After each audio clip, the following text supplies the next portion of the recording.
The content of my presentation this afternoon in France and this evening in the Philippines is actually about certain tips and strategies that we can use in implementing our digital and social media campaigns, but for the purposes of social media advocacy and good governance advocacy. How can we leverage social media for social good? We're still learning in Gift to actually employ the same tips. So if you have any good tips to share later on while the discussion is ongoing, please feel free to raise your hand and unmute your mic and share your ideas as well. This it's a bit the presentation has a lot of examples that we can learn from, and maybe we can benchmark on as you design your own campaigns, your if it's going to be a better budget data quest or if it's going to be a data rally. So let's start with uh, going back to the basic definition of the two campaigns that we're promoting. So we have two.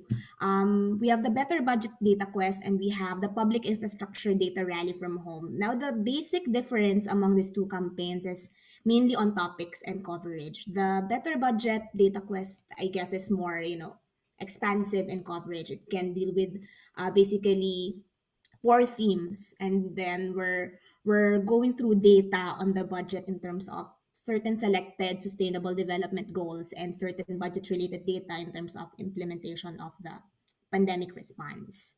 And the other campaign is the data rally from home, which focuses more on monitoring really key public infrastructure projects. So it's more limited and it's more specific. That's the main difference. But basically, the strategies that we can employ in terms of communicating these campaigns and engaging more users to participate in the campaign will be pretty much the same. So we'll both encourage the use of different social media platforms and online digital tools to encourage participants to join our advocacy and fully roll out our communication strategies.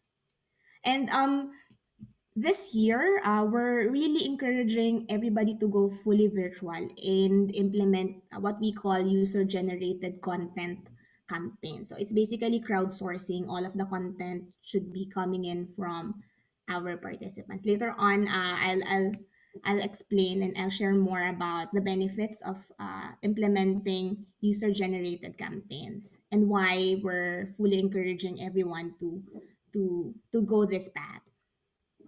So yeah, and so why go social this year? Of course, the very obvious reason is that we don't want to further the spread of the current pandemic. So we highly discourage the conduct of in-person events.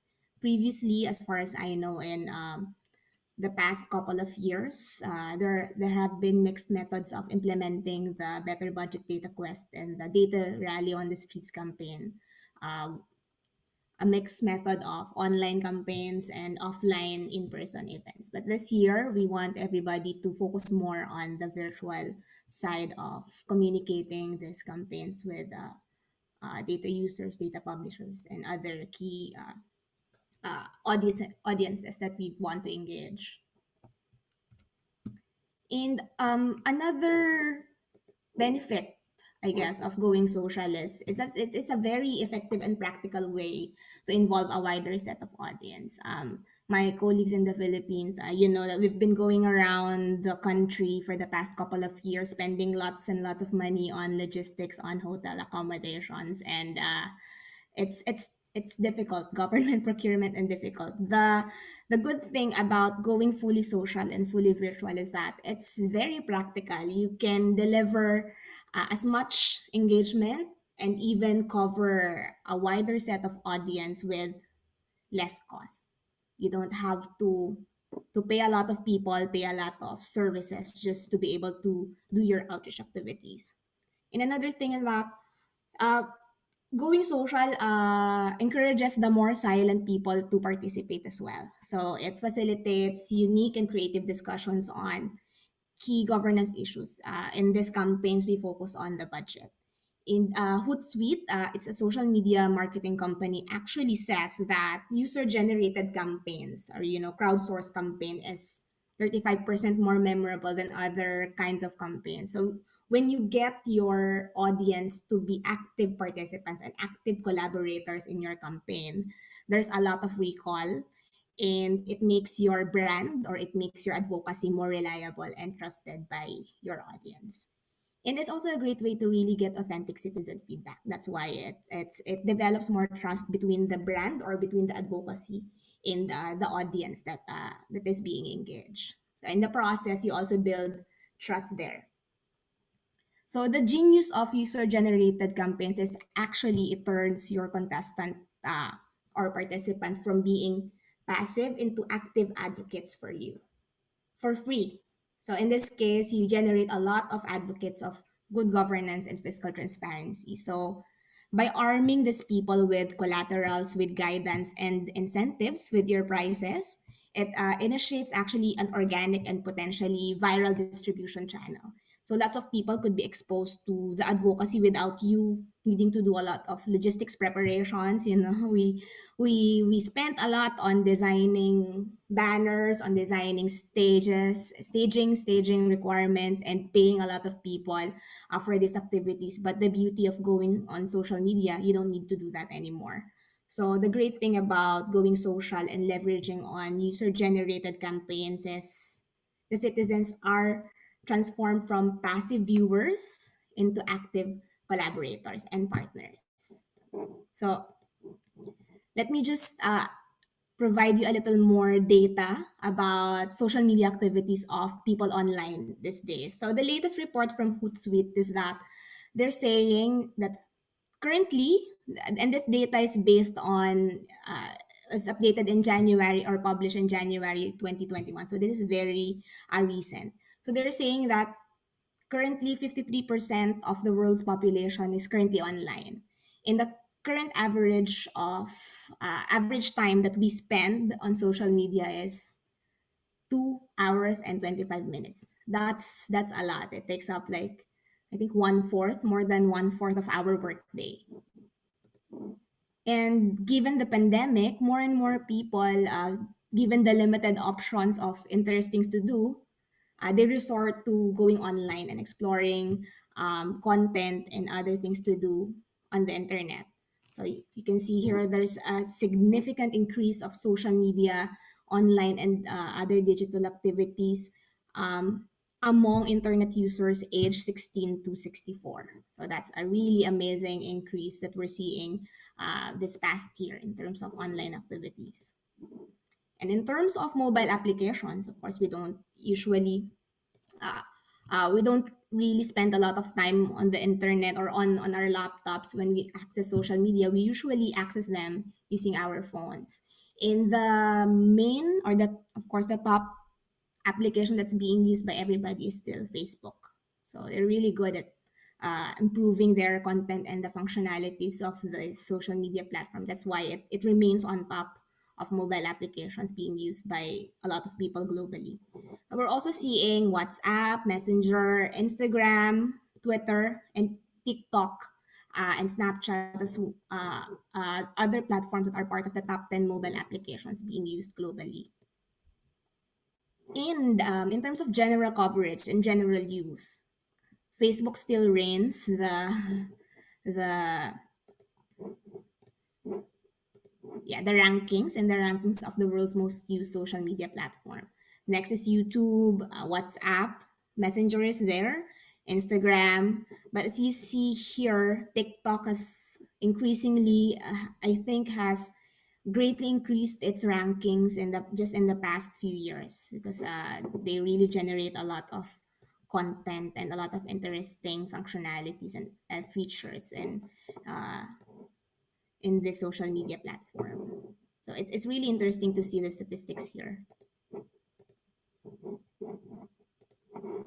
Now, let me just share with you some viral user generated content campaigns in the past.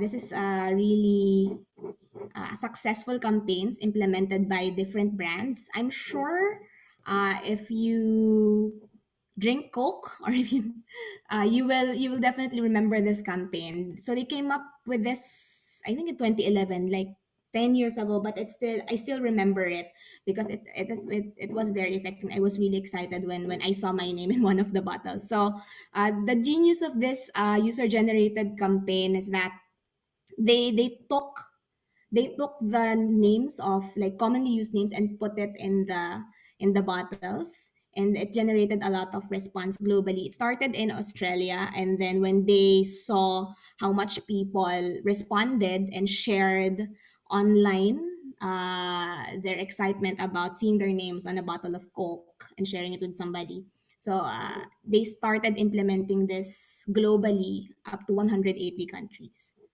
So it's a really active campaign, and I'm not sure if you also remember it, but it was a really good memory for me when they implemented this campaign. The next good campaign I think is the Adobe suite. So Adobe started this art maker series on Instagram and on Facebook, where they ask designers to share their creative artwork and highlight their skills using any of the Adobe suite products like Illustrator, like Photoshop, in a demo video. So and this demo video are fast-paced videos. And then Adobe used this shared user-generated content for user recommendations, product feature promotions, and other expert endorsements. So with such a user-generated content, Adobe was able to showcase its designing capabilities. And the campaign provided a great opportunity for Adobe to engage with users of various other communities. Many people actually did found it difficult to know the things that they can actually do with this software until they saw this campaign. So it was a very good campaign that showcased the enormous ability of Adobe products. So it was inspiring and generated a lot of sales for them afterwards. Now, the next good campaign that I think went really viral was the White Cup campaign, but now it's the Red Cup campaign of Starbucks. So in 2014, Starbucks encouraged its customers to draw some artistic doodles on their White Cups by launching a Twitter contest with the hashtag White Cup Contest. Starbucks announced that the winning White Cup drawing submitted by the customers would be used as a limited edition template for the cup design of Starbucks. So then this contest generated great interest with their customers. And in just a span of 3 weeks, it received a tremendous response with around 4,000 drawn cups being sent to Starbucks by the users after that. And looking at that success, they relaunched the contest or the White Cup contest hashtag on Twitter in 2016 and came up with another challenging contest for customers. And this time, the coffee giant came up with a contest naming its Red Cup Art Challenge under the same hashtag. So it really received great feedback as well from customers. And similar to its 2014 campaign, it generated a lot of social media activity for Starbucks in all platforms, on Facebook, on Twitter, and on Instagram. So as you can see, all of these user-generated campaigns are perfect examples of creating huge social media impact, even without having to spend a lot. Um, Coke, Adobe, and Starbucks didn't have to go out there and stage very elaborate uh, campaigns and in-person events. All they did was to put out the information, encourage people to join the campaign, and it proved to be very successful and very profitable for them in the end. Now, I I've heard your updates, but as you go along in your conceptualization of which campaigns or concept you will be rolling out in the next few months for either your data quest or maybe your data rally from home, I think it's good to know what kind of campaigns are available out there to benchmark on. So, how do we encourage more participants to join our campaign? There are several contests that you can implement. So, if you haven't um, implemented similar online or fully virtual contests in the past, I think these are good benchmarks to look into.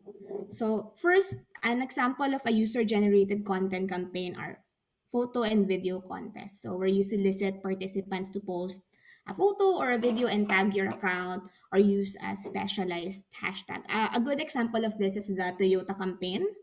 So they launched this Feeling the Street campaign a couple of years ago, um, where they crowdsourced photos from different people through Facebook ads. So over a period of 6 weeks, Toyota crowdsourced best user-generated content from Instagram and on Facebook and integrated it into engaging Facebook ads like this ones that you see on screen. And by resorting to their actual users' content and sharing the most engaging content through Facebook ads, Toyota was able to generate more than 1.2 million likes, comments, and shares across the campaign. So that's really good for their business and it increased their sales a lot, generated a lot of leads for them. So without spending extra money on their budget, they were able to land around 440% increase of year on year uh, in ad engagement. So that's actually really pretty awesome. So the next campaign that we can benchmark on is the GoPro campaign. So here, GoPro decided to go for hashtag contests and customer generated photos as a means of starting their own unique giveaways and contests. So the photo contests are well-known engaging tactics for raising engagement, and you can leverage on such contests which will only require limited or just maybe one person to manage it, so it is very efficient and very practical. So if you have enough followers already and if you already have an existing social media accounts, it would be good to implement like a photo of the day campaign, uh, and it will be pretty much a solid solution to encourage crowdsource content for the advocacy. Another kind of user engagement campaign would be blog writing. So I think this can be applicable to the Better Budget Data Quest. Um, so here, the example that I provide is the annual blog writing contest of the World Bank. So this competition, they do this annually. I think for this year, this is their third year of doing this blog writing contest. And this actually builds on the World Bank Group's Human Capital Project and its report on ending learning poverty. That's an annual report. And here they look for inventive ideas, high quality writing, innovative solutions to improve education outcomes for the next generation. Pretty much the same as what we want to do with the Better Budget Data Quest, but just a different theme. So here, applicants are encouraged to answer certain questions and write it and publish it through a blog format. So a strong blog would require, of course, as an essay, and then with attached photos, videos, or other visualizations that will help support the story submitted by the applicant. They open this to students, so only students are able to join this contest, and the winners are provided an invitation to join the World Bank Group spring meetings in Washington D.C. and with all travel expense and accommodation provided. So it's a really effective campaign. So and if you want to benchmark on this, I can provide you with a link to their mechanics. Now, another kind of campaign that maybe you can promote is poster making. Here, participants should be able to provide, colorful, visual, and very simple ways to communicate governance issues or budget-related issues and events, which you can post online and which you can also feature offline for display in various community spaces. So this one is, I think, coming from the Philippines. This is from the National Commission for Culture and the Arts. There's this Mactande in Cebu, one of the provinces in the Philippines, and they were able to generate in this poster making contest more than 130 entries. But this run for I think 1 month of promotion or 2 months of promotion, and then they were able to generate this number of uh, entries for this campaign. Now, do you have any questions so far? So this after this we can sorry, I thought I was finished with the contest. Just to add, there's another campaign that you can implement. It's a comment contest. So here readers, must comment on a post to win, and winners will be chosen at random. You can use an online tool to choose winners, or you can have judges uh, gauge and review comments to choose winners. So a good this is a good way of promoting sharing, as it is required for people to tag someone in a post, and it will generate a lot of engagement because it keeps on bumping up your post across people's timelines and feeds as you get more comments into the post.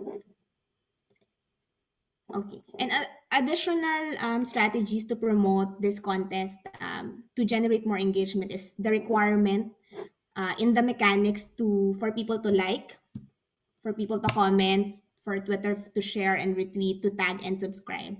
So it's not only generating engagement for the campaign itself, but you're also generating more active followers in your own social media platforms. So make this leverage on this campaign to also gain more um, users or loyal followers to your own institution.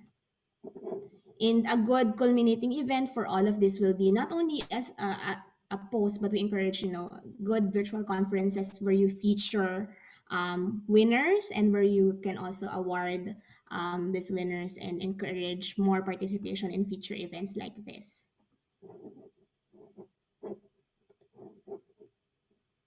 Yeah. Aura, I think, has shared the the link to the World Bank blog writing contest. So if you want to check that out, just please click the link on the chat box. Thanks, Aura. Okay. So now let's move into some tips and strategies on how to better communicate your campaign. So once you have fully developed your concept, you already know what kind of contest or user generated content campaign you're going to implement. How do you now move on to the next phase? How do you start encouraging people to join and become your participants? How do they become your active collaborators?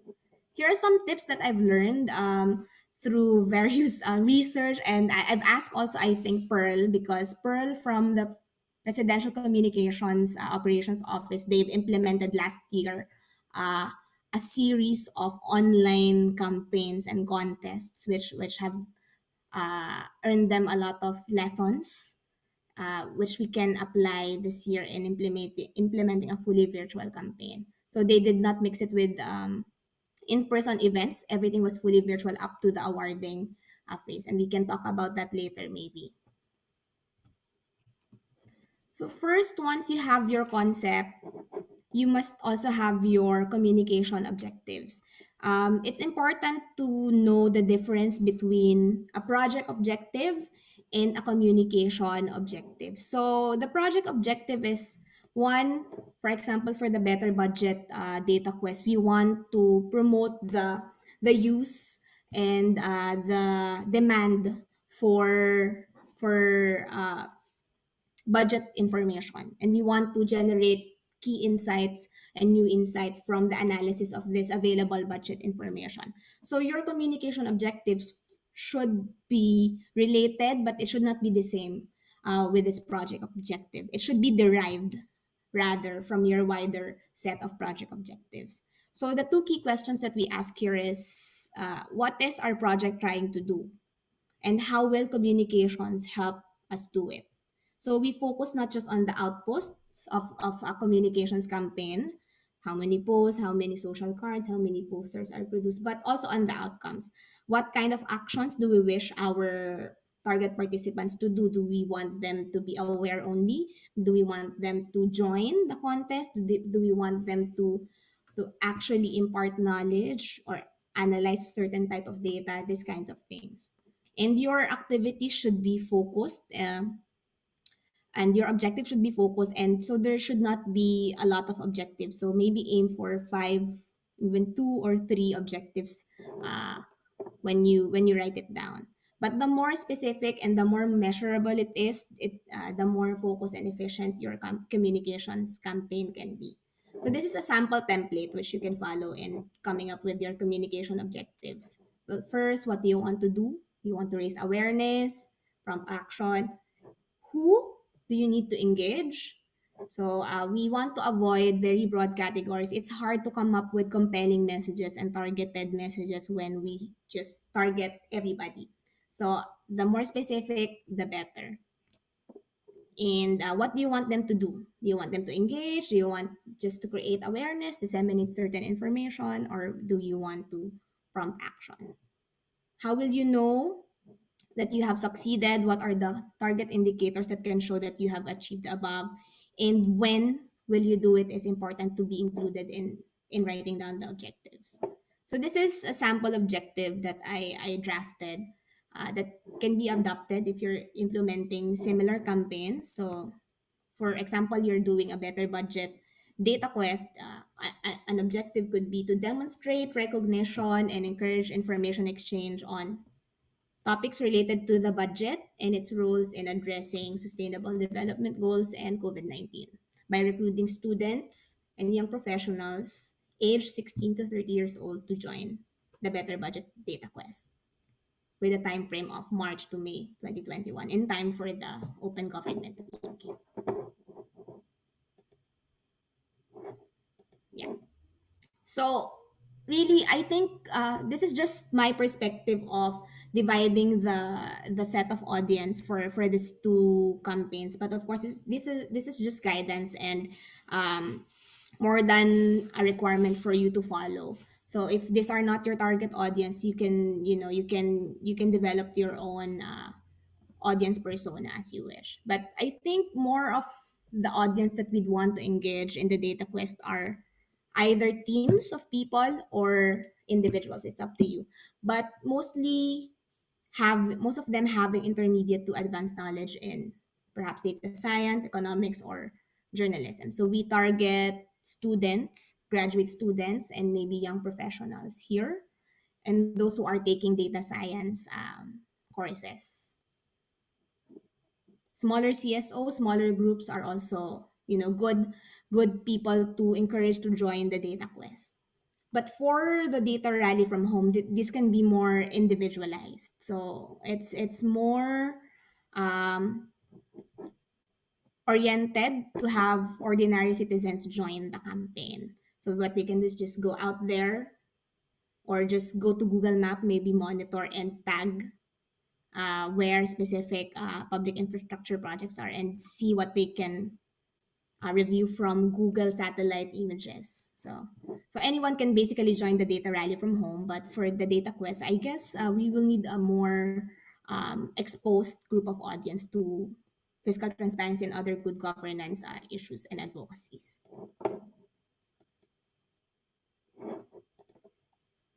So identify your audience.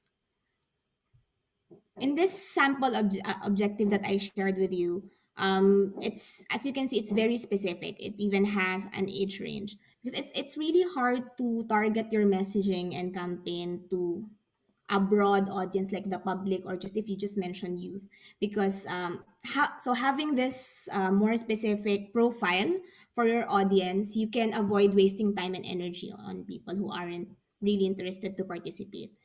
And you can go than just basic demographic. You can develop a full persona, even put out a chart on the interest of your certain type of audience, so you can ask questions that can eliminate people that don't fit into your ideal audience profile. Because in this age of empowered, forever wary, and savvy group of audiences online, if you want to achieve your communication goal, you really need to understand your audience. So, socially active individuals prefer to connect with campaigns that offer something valuable for them. And it's hard to offer something of value when your audience is very broad. So, you really need to get down to specifics. So for example, this, you can further qualify your audience by saying here or enumerating their characteristics. It can be, because we're saying in the objective that I shared earlier that we're targeting students and young professionals aged 16 to 30 years old. But we can further break that down into, are they senior high school students? Are they university students? Are they taking graduate classes as well? What kind of programs are they enrolled in? Public administration, perhaps, political science, data science, economics. We're also targeting fresh graduates.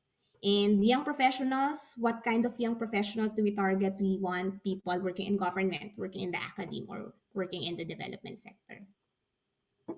Then you can add more characteristics, or I think into the profile of your audience, like interest, hobbies, other activities that they do in their daily life.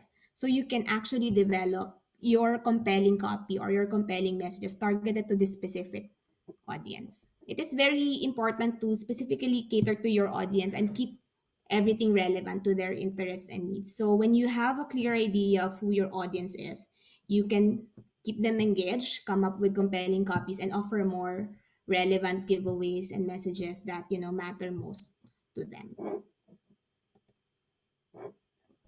I think this is important, locating where your audience are. Where do they usually hang out? Which online platforms do they usually use? So looking into global statistics will help you that. But if you have more localized statistics on social media use, I encourage you to also look into that, so you will know which platform you can spend more time into in terms of promotion. So is it Facebook? Is it Instagram? Is it Twitter? Is it TikTok? Is it LinkedIn? Or maybe they are also active in emails. So you have to ask that question. Uh, and are there other social media groups or pages which you can tag or partner with, so you can further increase the promotion of your campaign? And are there any hashtags that this audience follow, which you can use and encourage them to use as well? What will catch their attention?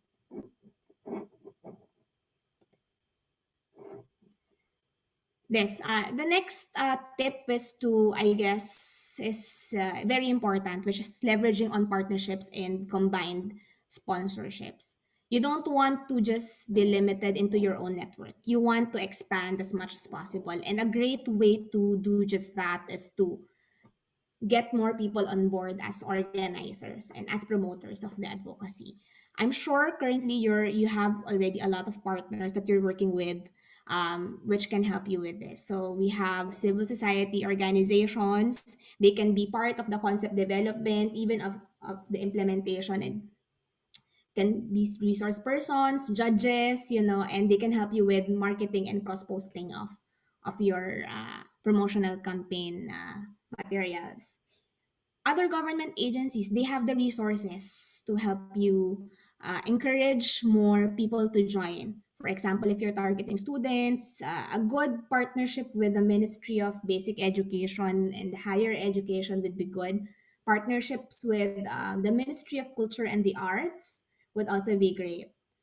Other people that you can partner with are international development partners.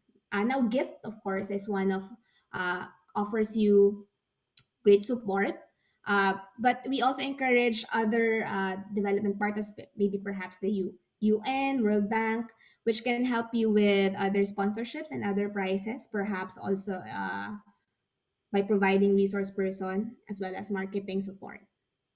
And the last one, I think we should, the academe and the universities and other youth groups, these are your participants.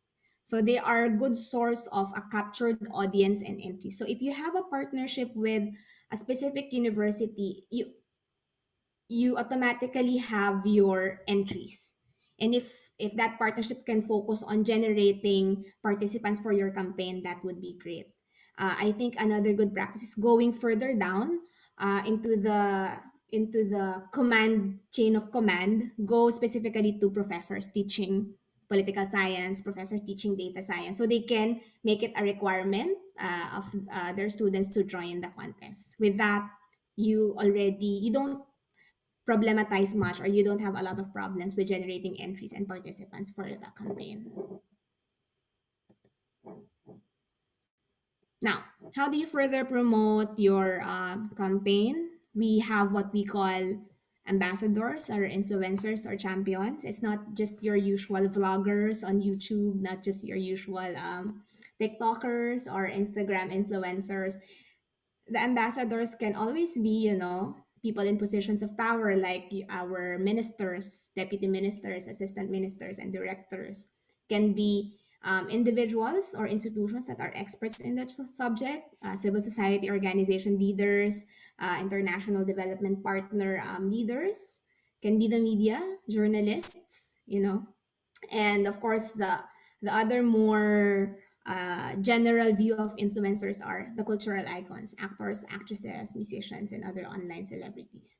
But what we usually overlook is that ambassadors can be the people just you, and then the people around you, which are community leaders and even ministry employees. You can leverage on on your colleagues to also promote your campaign, because most likely you have the same network that you would want to engage and join the campaign. Now, the next slides will focus more on the kind of platforms which we can use to reach out to our certain audience. So now that we have a good concept of what contest we would like to have, and we have identified our audience, how and we would like to reach out to them using certain platforms. How do we do that? The first platform that we can consider are emails. Are emails. So an email newsletter is one of the best ways to announce your contest, but only if you have an existing email list already. So if you don't have an existing directory of emails where you with the list of emails of your target audience, it would I would not encourage for you to use emails to disseminate information. But if you have already an existing directory, it would be good to utilize this and spread information through an email newsletter. You can start with an initial awareness email for contest announcement, for reminder emails, for milestones in the competition. Because if you're running a campaign in 2 3 months, it would be good to continue the conversation and just not let it die down with just one announcement. You would want to have this reminder emails set at a certain period and time throughout the campaign. And after the contest, emails are a great way to send out thank you messages and consolation emails to other participants who did not win the contest. I recommend MailChimp. We're using it in Gift, and it's a free and very user friendly email marketing platform. If you don't have one account yet, I encourage you to create an account in MailChimp and use that as your email uh, marketing platform. The next platform is Twitter. Twitter is good, but as you saw earlier in the statistics that I've shared, not a lot of people use Twitter globally, but I think the set of audiences that we'd want to engage, the more politically aware, the more woke, or socially uh, aware individuals are on Twitter. So it's good to announce our contests or campaigns and use Twitter as well to generate participation.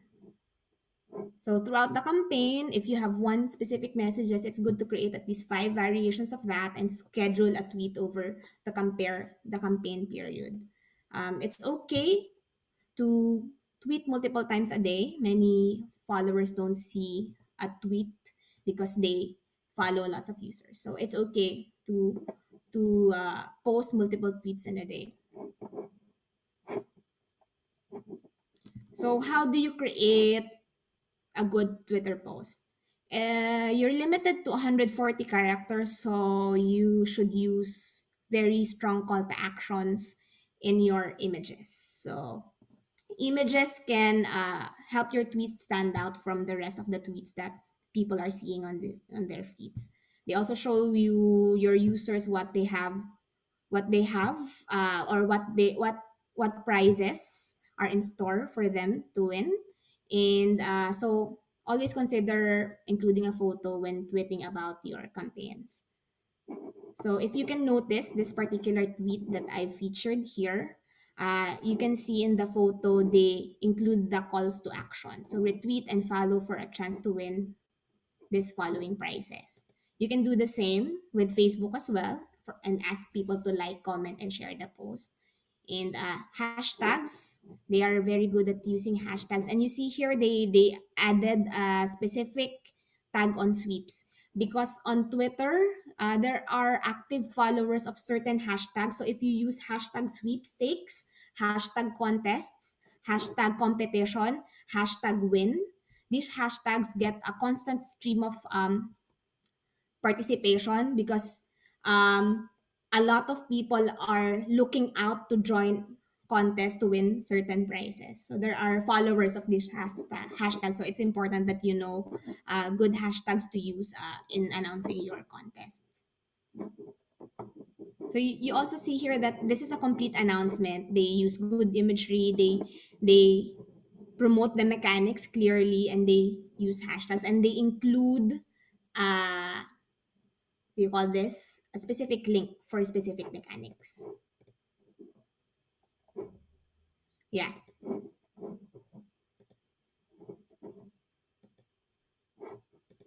I see Robin has shared the hashtag that they have used in the past and a previous campaign. That's a good way to actually really promote the campaign. So maybe in the in your data quest or in your other online campaigns that you will implement, you can come up with the same hashtag if you think it's effective, or you can come up with newer hashtags and then add win, add competition, add contest into the hashtag, so other people can who are following these hashtags can see your campaign and perhaps join. So now let's go to Facebook. Facebook is the number one social media application that is being used mobile, even and on the web. So it's I think it's important to utilize this platform to engage a lot of users and a lot of engagement for the campaigns that we're going to implement. So if you have already a decent sized Facebook following, if you already have a Facebook page, it's important to use it to your advantage when you're running your contest or your campaign. If not, you can create a Facebook page, and boosting your post or using Facebook ads would really increase your reach greatly. So how do we create good Facebook posts? Like Twitter, we use images, but in Facebook, we are not limited to 140 characters. So it is very important that we focus on drafting compelling copies or compelling content in the text that accompanies a certain Facebook photo. So here you can put in the mechanics in full length. You can explain the contest, and then you can explain what the users can do to win and ensure that. Also, in this link, you provide a link to enter the competition. So, Facebook, you can do a lot of things. So, it's a really great way to promote the contest.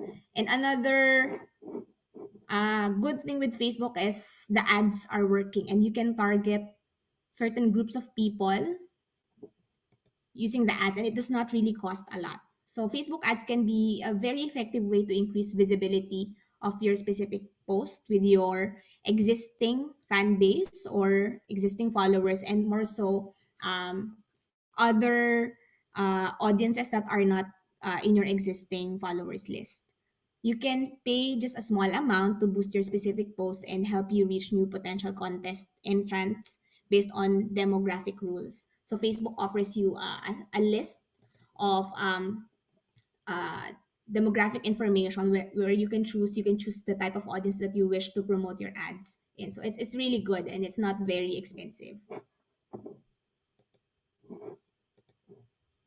How do you can further increase your reach aside from Facebook boost? If you don't have the money to invest in ads, one way is to ask your users to like, comment, and actually offer prices also for the commenters. It's a good way to increase visibility of your post. So if everybody comments and then you offer up price for the last comment, it can be effective in making your post more visible into the timelines and feeds of people that you target.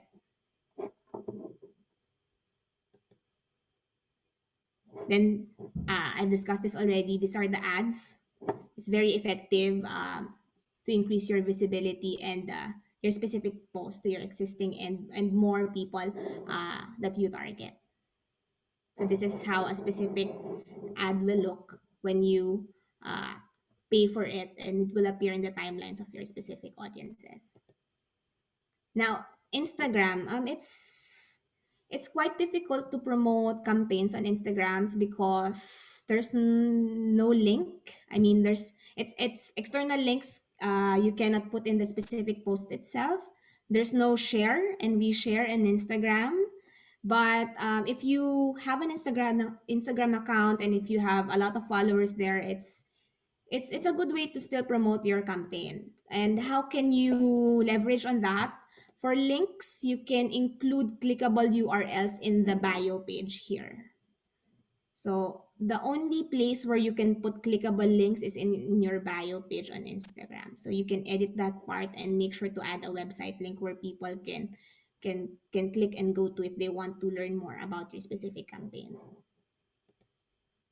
And one way to promote your contest on Instagram is leverage on the photos. So put all of the details in the photo because Instagram is all about images. So use that to your advantage. If you have a URL, make sure that you put it here in the description part, and then make sure to have them check your bio so they can click on the actual URL link with your contest mechanics. Now, aside from all of these social media platforms, we often overlook that we still have websites. So, if we are going to post a lot of information, a website is a good way to do that, and to have to upload a good platform to upload all of your content, because you can customize it the way that you want, and then you can even add more functionalities to it. So you can promote your campaign in the website and even ask your partner organizations, if you have partners or collaborators with you, to also feature the link to your website and embed it in their websites as well. So beyond social media channels, um, you can run your contest on your website. There's many inherent advantages to this approach.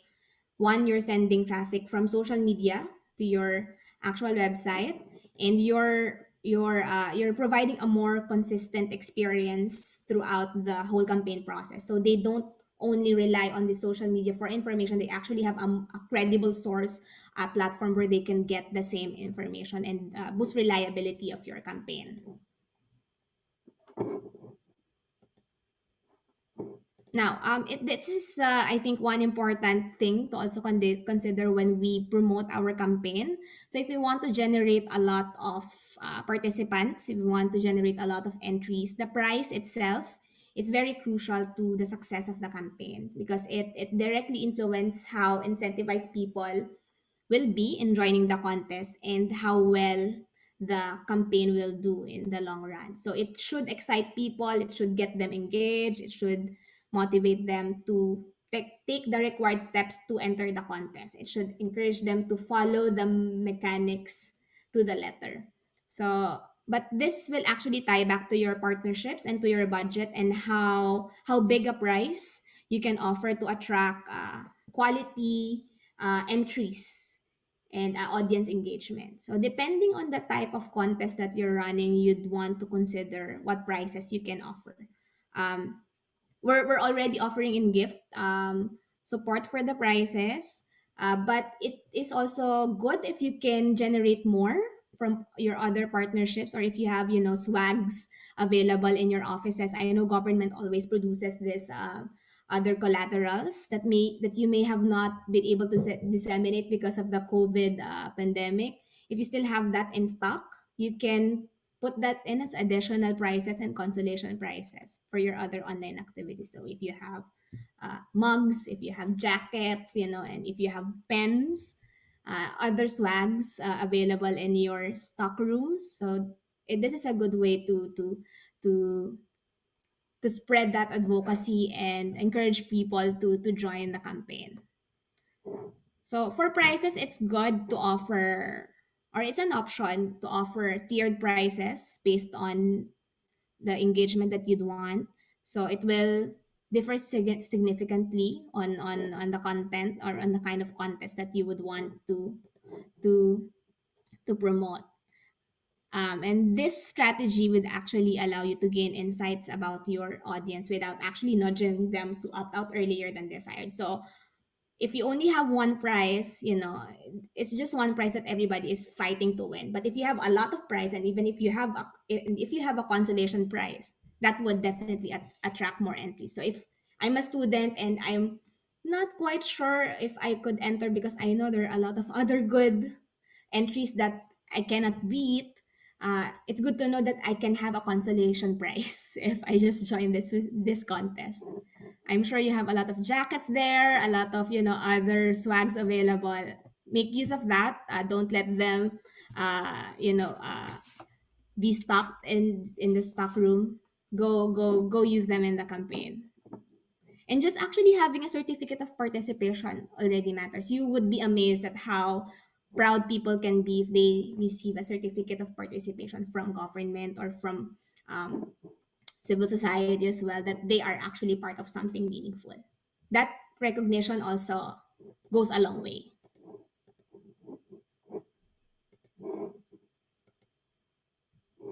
Now, here this is something that we often overlook also when we're doing campaigns. We forget that there are certain metrics that we can review along the way so that we can be strategized. So when implementing fully virtual campaigns, these are the things that we should always look into, I guess, if we want to know how effective the campaign has been. So one, of course, is the number of entries, number of comments, like, shares. That's the engagement levels. You can also measure the increase in your follower count. So before starting a contest, you do your baselining. Okay, this is the number that we're in. After the campaign, how much further did we get? And then you can also measure the traffic in your websites. How many people are able to access information in our website before, during, and after the campaign. You can also measure positive and negative sentiments. Facebook gives us a lot of data about that because they have this array of emoticons on the like button. So you can see how many people love the post, how many people are angry at the post, how many people are sad, etc., etc. And if you're going to run this campaign annually, you can look at year-on-year comparisons. So you decide on the key metrics that you want and how often you track them, because these metrics can be a good baseline for evaluating how well your campaign and content are resonating with your audience and inspiring action. So you would want to analyze the kind of comments and questions you got. For example, did people understand really the contest mechanics or how to enter? What was the quality of the entries you received? Did you learn anything about the kind of analysis that citizens are able to do uh, from the feedback that you got? So this types of information can tell how much you need to improve, or how well your outreach and engagement strategies uh, were able to achieve. So what's good with social media platform is they already have an existing uh, functionality for you to be able to assess the metrics that you would want to check on. So Facebook has insights, and then Twitter also has insights. I think I'm on Instagram. It's the insights are more for business accounts. So we're limited to page insights of Facebook and Twitter. And then for LinkedIn, they will also provide you page insights. Even MailChimp, they give you good metrics that you can take a look at if you want to check on levels of engagement that you generated from your email marketing campaign. So now, on winner announcements, you've had your prizes, you've had your contest, you've rolled out the contest, and it's time to announce the winner. So how do you do that? It can be a variety of ways. You can do it via email, you can do it via simple posts in Facebook, Twitter, blog posts, and online events as well. So there are various ways that you can leverage on, or you can use to announce and the winners of your contests. The format, of course, should always be a thank you note, the mention of the winners, and a feature of the winning entries, descriptions of the prize, tag the winner, and of course, including a link back to the contest mechanics and to the contest concept. Now, for the specific data quest and the data rally that you will implement, we've also come up here at Gift with a packet, some tools, some templates that you can use, and you can access this communication packet online on a Google Drive. I'm sharing on screen the URL, bit.ly/gift campaigns 2021. Here you can find a copy of this presentation that I'm sharing with you today. You will also have access to visual inventory logos of the campaign, the Better Budget Data Quest icon, the Data Rally from Home icon, color palettes of gift that you can use just to be uniform in branding, fonts that you can also use. These are just suggestions. You don't need to follow all of them, but we're providing it to you anyway in case you want to use them. And the hashtags that we recommend are these hashtags: Better Budget Country and Data Rally countries. So for example, for the Philippines, Better Budget PH. For South Africa, Better Budget SA, maybe, or Better Budget South Africa, whichever you prefer. And then we provided in this folder social media card templates in PNG and in PSD files, so you can edit the content of the design elements. And we've also included a follow list. So if you want to check what other countries are doing in terms of campaigning and promotions, you can check the social media accounts that are shared in this list. I have also included a documentation template here, which you can check. So if you want to document the whole experience and come up with a good post-event report, you can follow this format that we have. But again, it's just recommended. This is just a format, up to you if you will actually use it in your reporting process. I think that basically ends my presentation. Thank you. And I'll give back the floor again to Aura for next steps. Thank you, Maria. And that was very useful and I think in depth. Also, oh, sorry, I think, oh, sorry. I just got distracted by a little chat. Well, in terms of next steps, I think one of the most important things is the template that Marianne was mentioning. Since we had from our brainstorming session a broader demand for documentation processes to be a little bit more extent and in depth, we also have this area of focus that is communications. So basically, most countries are challenged with this topic, since as you know, the GIF network is primarily focused on budget cycle transparency and public participation. Is not as explored as other areas of maybe public social communication or government communication or media, as well as campaign oriented and electoral purposes communication, which is way more developed and is very well, it's well documented, while these kind of efforts are not as documented. So or the ability to elaborate on it, on duplicate or not duplicate errors and build upon peer experience is limited so far. So we developed, Marianne basically developed this documentation template for countries to fill in order for us to be able to continue to further basically document your journey in these efforts, as well as compare and extract best practices.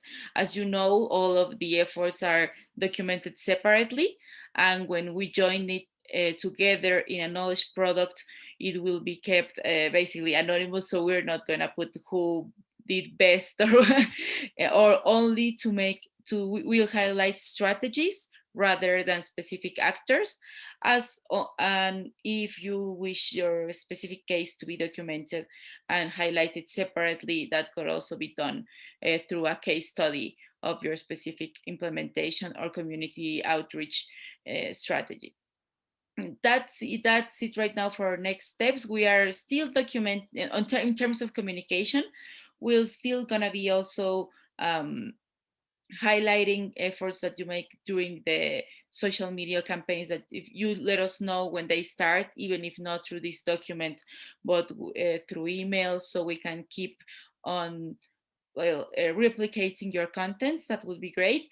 And we'll keep on writing to you to follow up on updates on the specific dates and configuration of the project that you will roll out this year. And also we'll keep up updating you with the next activities from other countries and when other countries are going to start as well. So if you want to join some of the other calendars match, that would be also very important. And but right now, this will be our second type of activity. We had the brainstormings and now the communication specific session.